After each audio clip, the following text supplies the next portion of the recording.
বেসরকারি নার্সারি স্কুলে জমি নিয়ে বিবাদ। 4 দশক ধরে চলে আসা স্কুল গেটে তালা ঝুলিয়ে বন্ধ করল জমির মালিক। বিপাকে পড়ুয়ারা। দুই পক্ষের মধ্যে চরম উত্তেজনা।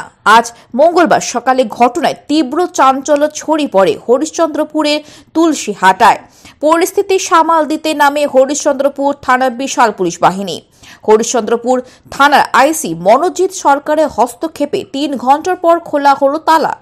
জমির দাবিতে আদালতে যাওয়ার হুঁশিয়ারি জমির মালিক কর্তৃপক্ষে। স্থানীয় সূত্রে জানা গিয়েছে 1950 সালে দানকৃত 20 শতক জমিতে তুলসীহাটা ক্লাব গড়ে ওঠে। পরবর্তীতে 1988 সালে তুলসীহাটা বিবেকানন্দ শিশু অঙ্গন নামে একটি বেসরকারি নার্সারি স্কুল গড়ে তোলেন ক্লাব কর্তৃপক্ষ। অভিযোগ, তুলসীহাটা এলাকার বাসিন্দা রাধানাথ সাহা সেই জমিটি স্কুলকে ভাড়াতে দিয়েছিলেন। ক্লাব কর্তৃপক্ষ কোনো ভাড়া না দিয়ে দীর্ঘ 37 বছর ধরে স্কুল চালিয়ে আসছে। জমির মালিক রাধানাথের মৃত্যুর পর তার স্ত্রী ও 5 ছেলে সেই জমির ওয়ারিশ হিসেবে দাবি করেন। এই দিন জমির দাবিতে স্কুলে তালা ঝুলিয়ে দেয় জমির মালিক কর্তৃপক্ষ।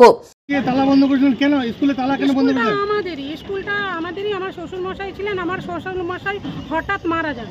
সেই প্রসঙ্গে এখানে যে জায়গা আছে, যেহেতু আমাদের যারা হাজব্যান্ডরা রয়েছে কিংবা আমার ভাসুররা দেওররা রয়েছে, আমরা 5 জন ভাই রয়েছে, তারা খুবই নাবালক ছিলেন বলে ওনারা বুঝতে পারেননি যে আমাদের জায়গা এখানে আছে। কিন্তু কাগজ কলমে আমাদেরই জায়গা। কার নামে জায়গাটা ছিল? জায়গাটা রয়েছে 5 ভাইয়ের নামে। 5 ভাই। কতখানি জায়গা? 20 শতক। তাহলে সেই জায়গাটা এখন দখল করা কারা রয়েছে? স্কুল কর্তৃপক্ষ। কি স্কুল ওটা? এটা বিবেকানন্দ শিশু অঙ্গন। কে তারা তো বলছে তাদেরকে দানকৃত জমির উপরে আসে বলছে।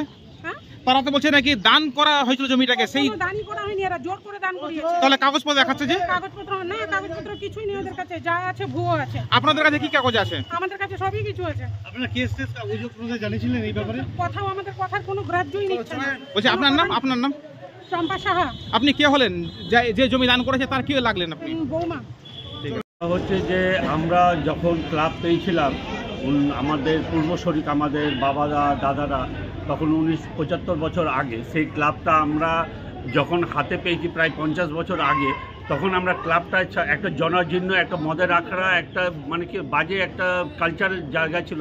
সেটাকে আমরা বেশ কয়েকজন মাথা লাগিয়ে এটাকে গ্রামের একটা ঐতিহ্য করার মতো একটা প্রতিষ্ঠান তৈরি করেছি। সেটাতে আজকে দেখে ওদের চোখ ফেটে যাচ্ছে যে আমরা এই জিনিসটা কি করলাম।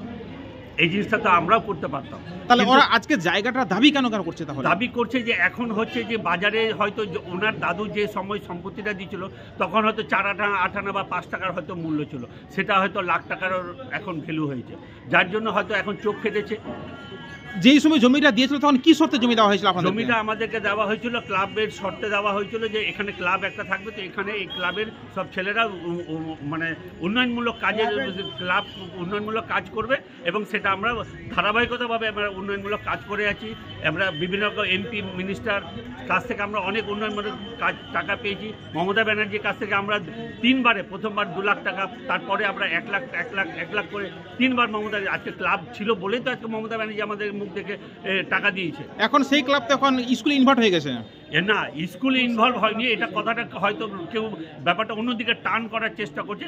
একটা ক্লাব একটা সেবামূলক তো কাজ করছে, কিন্তু একটা সারা বছরে একটা অল্প পয়সার বিনিময়ে আমরা সুশিক্ষা দেওয়ার যে চেষ্টা আপ্রাণ চালিয়ে যাচ্ছি, সেটা কিন্তু আজকে আমরা গর্ব করে বলতে পারি হরিশ্চন্দ্রপুর থানার মধ্যে আপনি খুঁজে কিন্তু পাবেন না। বলছি এই ক্লাব মারফতে কিছু শিশুকে তো বিনামূল্যে শিক্ষা দেওয়ার কথা ছিল, কোনো শর্ত ছিল না। এবং আমরা এখনো পর্যন্ত, আপনি হয়তো জানতে পারবেন যদি তদন্ত করে দেখেন, এখনো পর্যন্ত ডিউ টাইম আপনি 2025 শিক্ষাবর্ষ যেটা শুরু হলো 2-3 দিন আগে, সেখানেও আমরা কিছু না কিছু কম্প্রোমাইজ করেছি। কিন্তু সব ব্যাপার তো আর আমরা ফ্লাশ আউট করতে পারি না।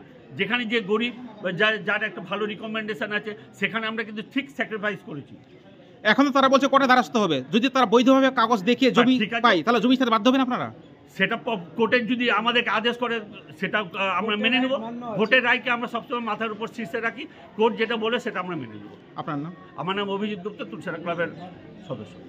রীতিমতো আমার মেয়েকে বাড়ি থেকে স্কুলে নিয়ে আসি। আসার সময় আমি স্কুলের কাছে উপস্থিত হই গেটের কাছে, কিন্তু দেখতে পাই যে কিছু পরিবার এসে তালা মারা আছে, প্রশাসন আছে, পুলিশ দাঁড়িয়ে আছে, কিন্তু আমার মেয়ে অনেক বিচলিত হয়ে যায়। তার পরিপ্রেক্ষিতে আমি স্কুল কর্তৃপক্ষের সঙ্গে কথা বলে নিয়ে আমি আমার মেয়েকে বাড়িতে রেখে আসি। কিন্তু একটা ঝামেলার সৃষ্টি হয় এখানে। মানে কি নিয়ে ঝামেলা, কি শুনলেন আপনারা স্থানীয় বাসিন্দা হিসাবে? আমরা যেটা শুনলাম, যে দেখলাম আর কি, যে এটা সাহা পরিবার বলে স্কুলে লাগিয়ে রেখেছে, যে বলছে ওটা পার্সোনাল ল্যান্ড, কিন্তু স্কুল কর্তৃপক্ষ বলছে এটা আমাদের 75 বছর ধরে এটা আমাদেরই আছে, ওনাদের ফ্যামিলি ডোনেট করেছে এবং তার কাগজপত্রও রয়েছে।